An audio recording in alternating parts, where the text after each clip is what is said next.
Hello class 11, welcome to the second part of projectile motion. So yesterday we did a basic introduction of the projectile motion, and that was the angular projection that we studied and derived some important relation for that projectile. Okay, so you can see there are three important formulas before you. The first is the range, that is the horizontal distance covered by the projectile, which is given by u square sin 2 theta upon g. Then there is a maximum height, that what is the maximum height attained by your projectile, that is u square sin square theta upon 2g. If you remember the derivation of this, then what we did, we use the equation d square is equal to u square plus root 2gh. Okay, so using this equation we got a relation. So you can also remember it by using that this is u by square upon 2g. Alright, in this case you will not confuse between the range and the height. And this was the t, that was the time of flight, that is 2u sin theta upon g. Again, how we got that? If you remember, then we use the v is equal to u plus gt. Okay, so this is the first kinematic equation that we use to get the time. Okay, now today we'll talk some more about the projectile, some important cases in the projectile that is related with the last case that we did, and then we will try to go for the horizontal projectile. All right.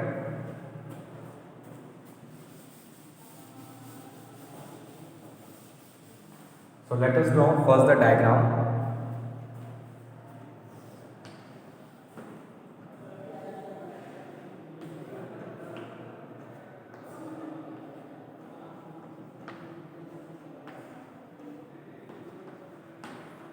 Okay, so this was a basic diagram that we did for the projectile. Now we will analyze that what can be the velocity if it is asked at a certain particular time. Okay, at a particular certain time. All right. So let's say it is asked that what is the velocity? What is the velocity at this point of the projectile? Okay. So what is the meaning that a ball is traveling on this path, and what is asked to us that we have to find this instantaneous velocity, that is the velocity at that particular point. Okay, for this projectile. All right. So you can see that yes, on this line, that is on the x-axis, the velocity will not change. All right, but the velocity is changing only in the y direction because g is always acting in the downward direction. Okay, so if you get the time, if the time is given, that find the velocity at instant t. Okay, so this is a case of t time, small t, that is given to you, at which you have to find the velocity. So what you will do, again you will deal with the separately with x axis and y axis. So now you know on x axis there is no acceleration, that's why your velocity at t will be same, that is u at t will be equal to the ux, and which is u cos theta. Alright, so this value will be same because there is no acceleration in the horizontal direction. Now what will happen on the y-axis? When the ball was thrown, it was projected with that is u sin theta. Okay, that is u sin theta, but it is keep decreasing along with the height because the gravity is acting in the downward direction. So again at time t, you can use the equation v is equal to u plus at. Okay, now we want to find the velocity at t. So let it be yes, vt is equal to, what is the initial velocity, that is u sin theta. Okay, and gravity is acting in the downward direction, we will take negative sign minus g into t. Okay, so by putting the values, you will get the vt, that is on the y-axis. Okay, now if I want to write the velocity, that will be the direction of the velocity at this certain point. Okay, how we got this? As I told you, whenever you want to see the velocity of any body along any curve or any line, what we do? We draw a tangent. Okay, so we just draw a tangent and we are getting a velocity at this time t. Okay, so first of all, there are two components, so we will write it in the form of vectors. You can also write separately, but it is more better to represent it with the vector. Okay, so what is the velocity in the x-axis? You know. So simply let us write first ux I cap plus u by j cap. Okay, so what is the velocity on x-axis? That is u cos theta I cap plus. Now what is the velocity on this? That is u sin theta minus j, which is j cap. Okay, so this is what the vector representation of velocity at that particular instant. Okay, now if it is only magnitude is asked, then you know how to calculate the magnitude of any vector. Okay, so we will take square of this plus square of this and then under root, that will give the velocity at a certain point. Okay, now one more question can be asked, that what is the angle formed by the projectile? What is the angle formed by the the velocity of the projectile at the time instant t? Okay, that means as the ball is moving throughout this, what is happening? You can see the angle is decreasing. The angle is decreasing as it is going upward, and at the final height, at the maximum height, its angle is totally zero. Okay, so what it is asking, that what is the angle at this instant of time? So if I draw the diagram, then you can see this is what, that is the theta met by the projectile at this time. Okay, so again let us take a triangle, that this will be Vy and this is our 2x and this is the vector v and this is theta, let's say theta dash, that is asking to us. Okay, now you can use simply the making a triangle that is perpendicular upon this. Okay, so what will happen? Tan theta can be written as, that will be that is Vy upon ux. Okay, now you know the value of uy, that is this, the complete value divided by u cos theta. Whatever the theta you will get, that is the angle formed by the projectile at this instant. Okay, so the question can be asked with regarding this case. Okay, that you have to find velocity and the angle at any time. You can easily solve it. Okay, so always remember the concept. Do not try to learn all the things. You cannot learn everything. You can use the concept to check the value or to get the value very easily. Alright, now let's come to the next case.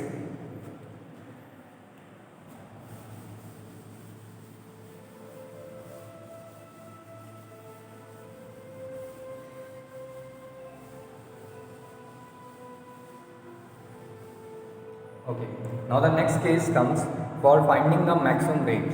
Okay, that is the maximum range.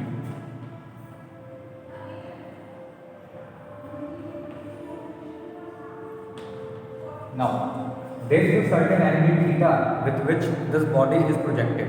Okay, now just imagine what happens if I increase, if we increase the theta, if we decrease the theta. Alright, so what will happen? Maybe the path will be surely changed and it will take the range like this.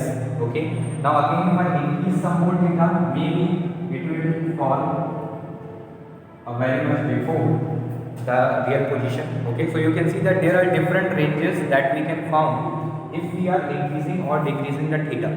Okay, so there must be some maximum value, there must be some value of theta for which you can get the maximum horizontal range of this projectile. Alright, so let's use the formula first, that what is the range that we have defined, that is u square sin 2 theta upon g. Alright, so now you can see that if the ball is projected with some velocity, that is u. Okay, what is u? This was our u, that was the velocity with which it was projected. Okay, now we have g, that is gravity. So u and g is not in our hand. Okay, once you have projected the ball, now u and g are independent, they cannot be changed. Okay, now what is the thing that you can easily change? What is the thing you can easily change? That is the theta, that is the angle of projection. Okay, so if you want to find the maximum range, so r is totally depending on the sine 2 theta. So what we will say, the maximum, if the sine 2 theta become maximum, your range will also become maximum. Okay, so now you know that if I write what is the maximum value of sine theta, you can say sine alpha also. If this is sine alpha, then what is the maximum value? That is 1. And when it gives 1, when alpha is equal to 90 degrees. Alright, so what we mean to say that sine theta must be maximum. Okay, so when it will maximum, what it will be? It will be 2 sine theta is equal to 1, and when we get the 1, that is at the sine 90. Alright, so if I compare both of these angles, that is 2 theta with the 90, so you are getting theta is equal to 45. Okay, 45. So what is the range now? Let's check it out. So this is R is equal to, this is U square upon G, and you know this is 2 into 45, that is 90, and that becomes 1. So that is simply 1, which is alright. So when we will write, when we put the value, we will got the maximum value of the range that will occur at theta is equal to 4. Okay, so this is the meaning that if you are projecting a projectile, okay, if the angle is met 45 degree with the ground, what will happen? It will have a maximum range which is independent of the velocity and the g. Alright. Now,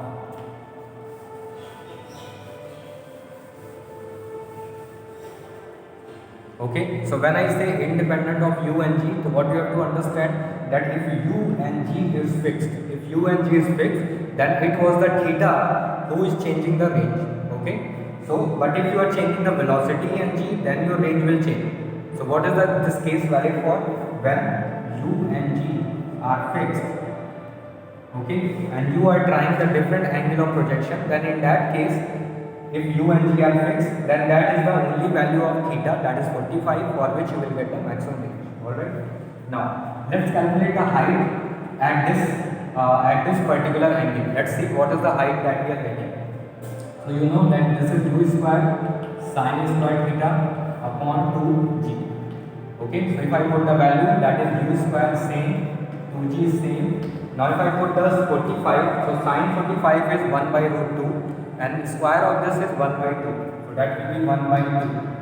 So what you are getting? U square by 4g.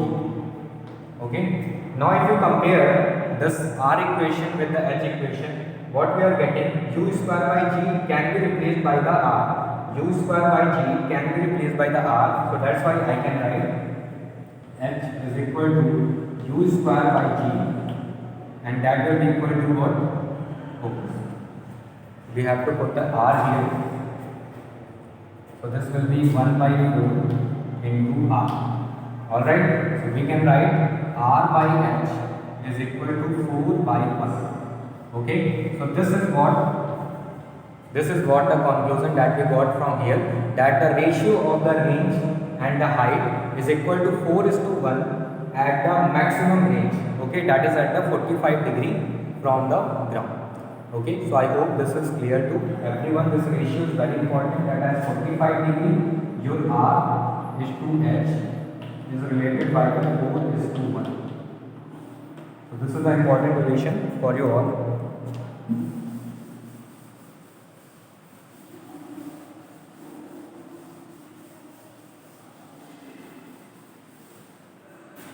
Okay, now let's see the third case.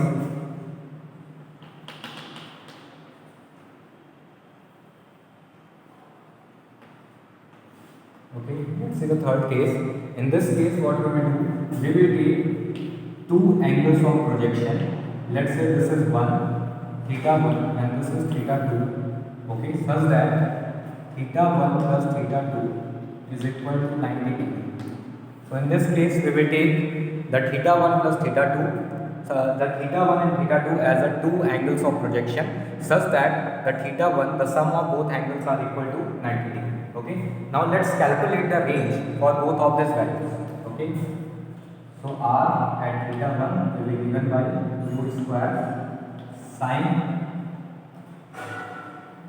2 theta 1 upon g. Similarly, let's write for the R theta 2, that will be equal to u square sine 2 theta 2 upon g. Okay, so these are the two values that we have calculated the ranges for. This is for theta 2 and this is for theta 1. Okay. Now let us substitute the value of theta 2 over here. What we can write at theta 2? We can write theta 2 is equal to 90 minus theta 1. Okay, so let us put over here. So see what we are getting. R theta 2 is equal to u square sine, that will be 2 90 minus theta 1 upon g. Alright, now you know what will happen. This is 2 into 90, that's 180 minus 2 theta. So 180 minus 2 theta 1 means 180 minus which comes in the second quadrant. This is first and this is second quadrant, and you know that sign is positive in this quadrant and the sign will remain there. Okay, there is no conversion when there is a 180 degree. Alright, so what it will be written as r theta 2 will be again written as what? U square sine, that will be 2 theta 1 upon g.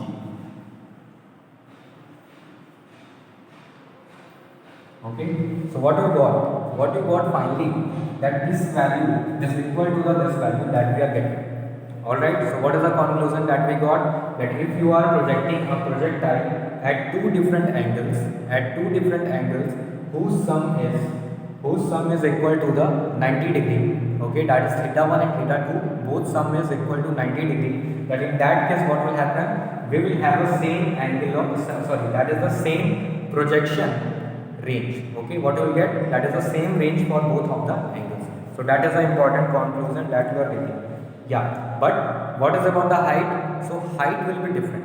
Okay, whatever be the value of theta, you will put in the equation of the height, and that will be different for both of the cases. But what we found in this derivation, that the ranges are same. Okay, so if I draw the diagram for this,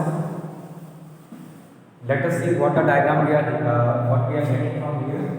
That if I am projecting, let's say at this theta 1, let's say this is theta 1, and let's say this is theta 2, such that theta 1 plus theta 2 is equal to 90 degree. So in that case, what is happening? You can see we are getting a same range. We are getting a same range over here. But what is happening? Height is different. Heights are different. They are not equal, but only range is equal. Okay. So these are the three important cases that we did for the projectile. Okay, that was an angular projectile because it is projected at an angle. Okay, this was the case of angular projectile. In next case, we will study the horizontal projectile. Okay, and we will see the cases related to it. Okay, so I hope this is clear to all of you. So thank you all.